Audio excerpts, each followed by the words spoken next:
E aí, pessoal, tudo bem? Aqui quem fala é o professor Luiz Fernando, da Escola de Química da UFRJ, e a gente vai conversar agora sobre a solução de equações não lineares. Esse é um tópico que faz parte do curso de Métodos Numéricos Aplicados, EQE 749, da pós-graduação da Escola de Química. E os tópicos que vão ser apresentados nesse módulo aqui, primeiro a gente precisa entender o comportamento das equações não lineares e qual é a ideia, como a gente precisa se organizar na solução das equações. E com isso a gente vai acabar discutindo a ideia geral das metodologias. O que é um método de domínio fechado e o de domínio aberto. E depois disso a gente vai conversar sobre o problema na situação em que existem várias equações não lineares e, portanto, isso daí vai formar um sistema de equações não lineares e a gente vai aprender a fazer isso também. Então, eu gostaria de mostrar nessa aula para vocês uma introdução a como funciona a solução das equações não lineares e o comportamento delas em si. Então, para a metodologia numérica de solução de equações não lineares, o nosso interesse se concentra em obter o valor da variável, de uma determinada variável, que eu sempre vou chamar aqui de x, para uma determinada equação não linear que tem um comportamento, e isso é importante, um comportamento contínuo. E a proposta é obter a solução através de operações aritméticas puras, soma, subtração, multiplicação, divisão, ou, se for o caso, é possível também colocar alguma função transcendental, como seno, cosseno, exponencial e assim por diante. Mas o forte mesmo vai ser o uso das operações aritméticas. Então, eu gostaria de matematicamente definir o problema para vocês. Sendo assim, dada uma função não linear e contínua, que eu vou chamar de fx, eu quero encontrar o valor de x tal que f de x seja igual a zero. O que significa isso?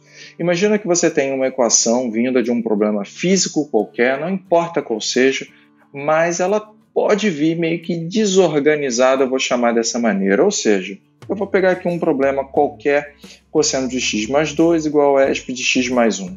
Então, isso daqui é uma equação não linear.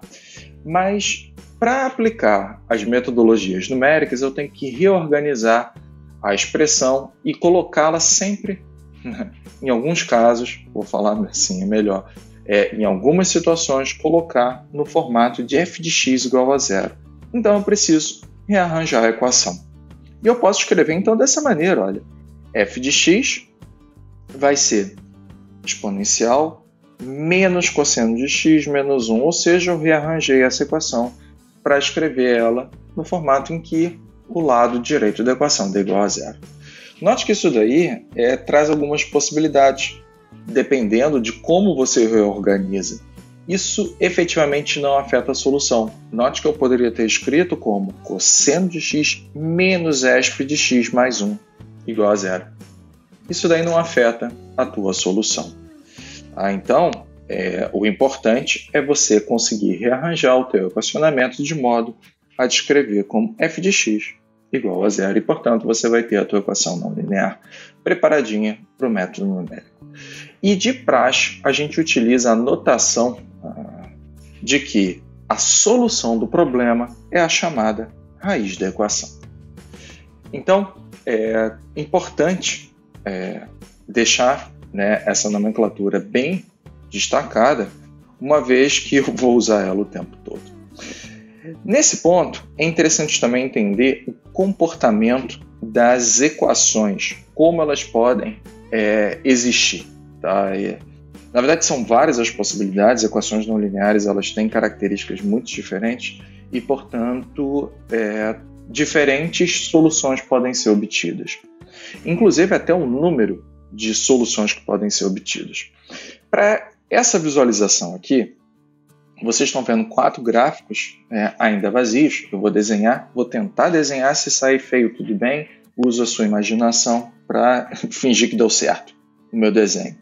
Mas eu sempre vou olhar como o eixo aqui sendo f de x igual a zero e, portanto, qualquer curva que passe pelo eixo, no caso, x vai ser a solução da curva. Tá? Ou seja, se eu pego e desenho aqui uma curva qualquer, tá? Essa daqui é uma função não linear, essa daqui é a raiz da equação e, portanto, é a tua solução. Olha só o comportamento dessa função aqui, não linear.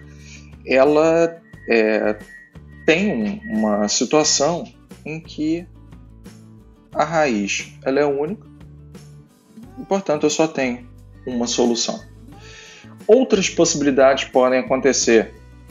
Pode ser que você tenha uma equação não linear que, dentro do domínio analisado ou a característica dela, ela faz isso daqui, olha.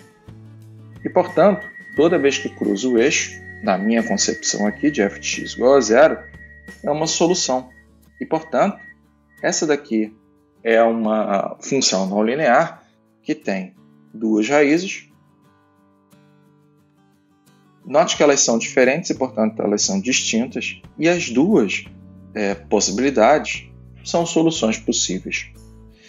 Existe ainda a possibilidade do comportamento da função não linear ser assim, por exemplo. E nessa solução, nessa condição aqui, não existe raiz, pelo menos não no plano real. Pode ser que exista no plano complexo, mas aí a análise é outra. Tá? E eu não vou abordar isso dentro desse curso. Uma outra, então aqui, deixa eu anotar, né? Eu esqueci de colocar. Então esse cara daqui, sem raiz real. E vou deixar aqui, olha, talvez ela possa ter uma raiz complexa, mas com um gráfico aqui eu não consigo analisar. E existe ainda outras, na verdade são infinitas possibilidades. Eu vou apresentar para vocês mais uma situação. Imagina agora que tem uma função não linear que faz isso daqui. Toca aqui e sobe. Se a gente for analisar as posições onde existe f de x igual a zero, eu estou vendo que existe aqui uma raiz, e note que isso daqui então é um ponto em que se muda, né, a inclinação da curva. Isso daqui dá uma característica de existência de duas raízes. Então eu tenho aqui uma raiz que eu vou chamar de x1 e eu tenho aqui duas raízes, x2, que vai ser igual a x3. Note então que esse comportamento aqui me deu três raízes, três soluções. Sendo que eu tenho uma, que eu vou chamar de distinta, que é o x1, e eu tenho duas iguais. O comportamento, então, de funções não lineares é bem mais complexo de quando a gente viu equações lineares. São outras as possibilidades. E isso daqui te coloca algumas dúvidas. Por exemplo, se você está analisando um problema físico e, eventualmente, você tem esse comportamento do último gráfico, fica a pergunta, tá, mas e qual é a raiz correta que você precisa utilizar para a solução do teu problema? Pode ser, e isso acontece muito em algumas equações da termodinâmica, então, equações de estado, acontece bastante isso, em que apenas uma das soluções ela tem significado físico. E, portanto, você precisa olhar também não apenas o comportamento matemático da tua função, mas você precisa entender a avaliação física do problema para escolher qual é a solução que você vai querer utilizar. Tá? Então isso daqui resume o comportamento. Vocês já viram que o bagulho aqui é mais complicado, é mais perigoso, e eu preciso agora entender como a gente vai chegar à solução em si do problema. Então, existem algumas etapas que precisam ser vencidas. A primeira coisa que a gente precisa fazer é limitar a raiz, ou seja, note que uma função não linear ela pode ser avaliada em uma faixa ampla de dados. Tá? Então eu posso, sei lá, de menos infinito a infinito, eu posso avaliar de zero a infinito, ou seja, existe uma faixa de interesse. para que eu possa avaliar a solução, ou seja, que eu encontre a raiz nessa condição. Mas muitas vezes, dependendo da faixa, eu vou botar um desenho, daqui a pouco eu apago, pode ser que em determinada faixa, para a mesma função, ela se encontre assim, olha. Tá? Mas se você avaliasse uma faixa um pouquinho mais ampla, talvez você chegasse numa situação em que o gráfico ele mudasse um pouco o comportamento e ao invés de estar numa região assim, pode ser que ela fizesse assim. Tá? E aí você ia perceber que existe uma raiz, mas não na faixa originalmente analisada. Mas e como tirar isso? É meio mágico, né? Tá? A gente está no mundo meio Harry Potter aqui. Como eu consigo avaliar isso? Isso é o que eu vou chamar de limitar a região da raiz, onde se encontra a solução. A primeira proposta dá um trabalhinho, tá? Mas é você pegar um programa gráfico e plotar a função.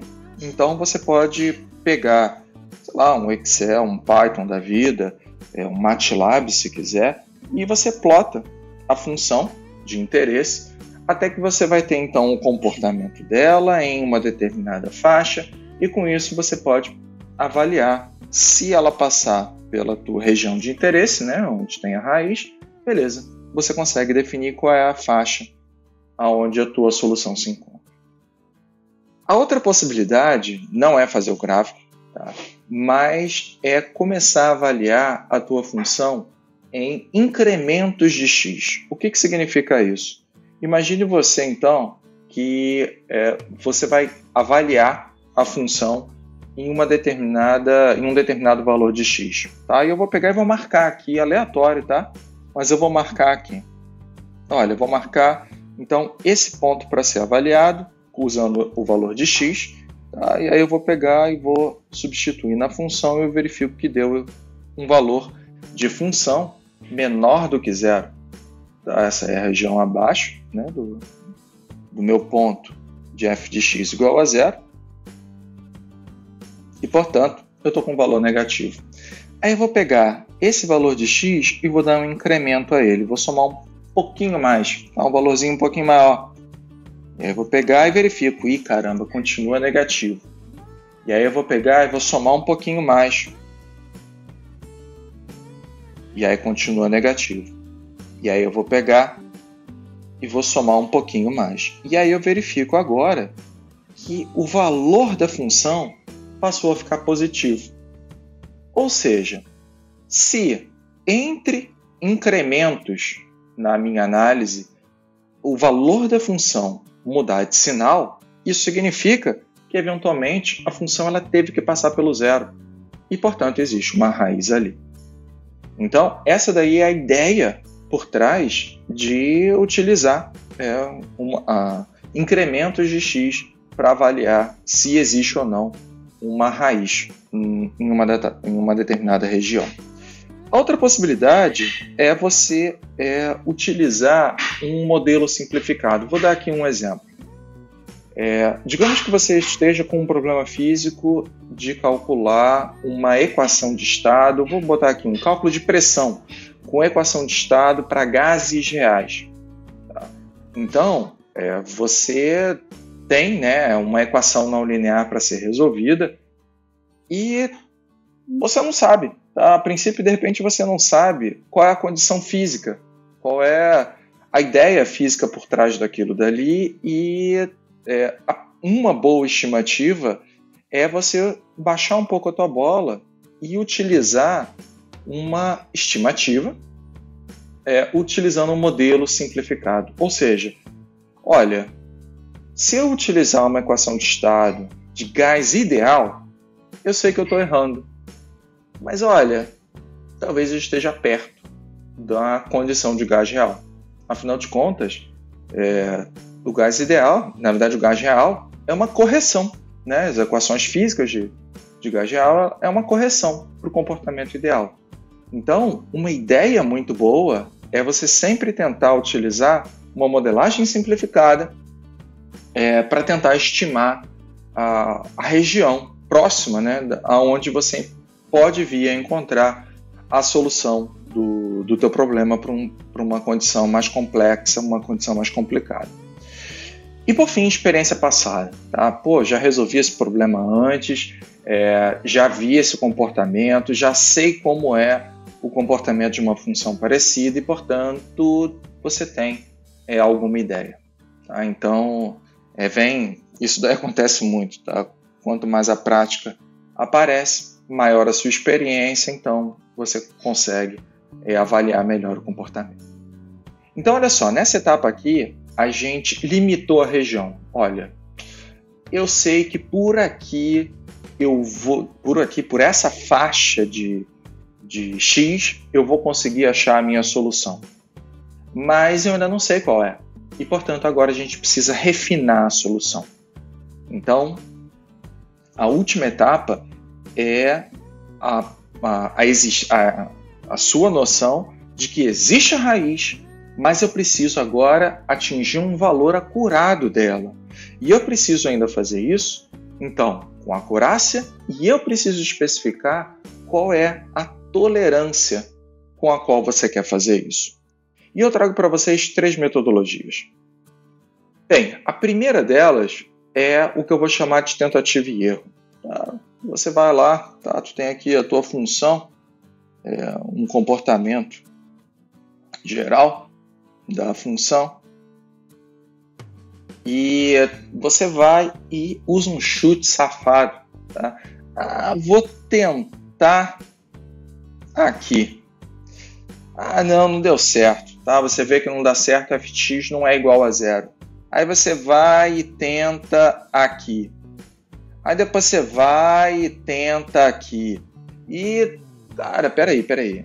Não existe nenhuma metodologia estruturada para esse tipo de análise. Tá?